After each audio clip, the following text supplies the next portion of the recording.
Alright, I'm back again, and I'll just quickly apologize for my appearance. When I started working outside today, it was 98 degrees, and I was clearing weeds out in the garden with that. When it's 60 some odd foot wide garden and it's over 130 feet long, it takes it out of you pretty quick and in a hurry. I did find out that Donald Trump has been shot. It doesn't appear to be a serious injury, but law enforcement does seem to think it is a serious incident, an actual serious attempt on his life.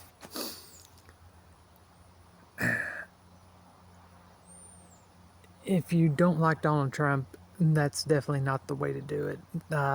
Trying to enact violence or exact violence on him is not the way to do it. All you're going to wind up doing is empowering him and ensuring that he gets reelected, which, if they don't dump Joe Biden, is probably going to happen anyway. Especially with some of the bankruptcy numbers for big businesses and stuff going up, among other things.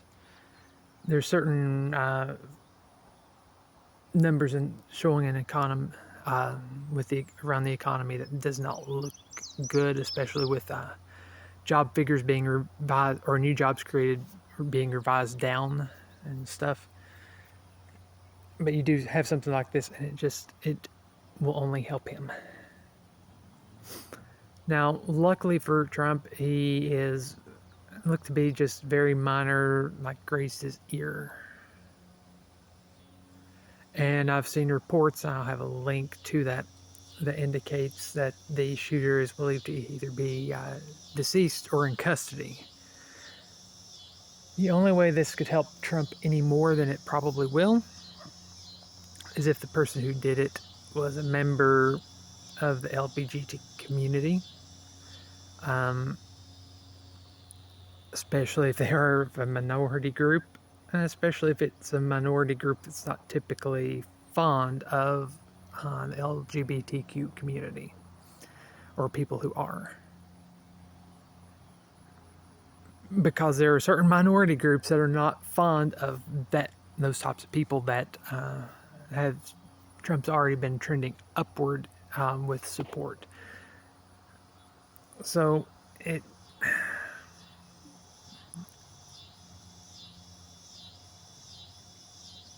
hate to hear stuff like this happening. You would like to think that we are a more evolved culture,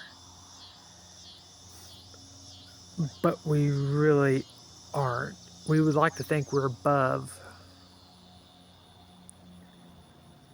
places like Haiti or some like Latin America, where they execute political figures they disagree with. We would like to think that we are, but in some ways we are, but in a lot of ways we're not.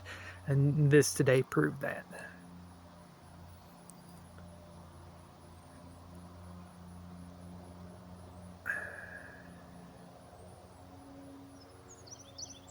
It is Saturday evening. I'm assuming we will have initial polling on this that have taken place after this incident.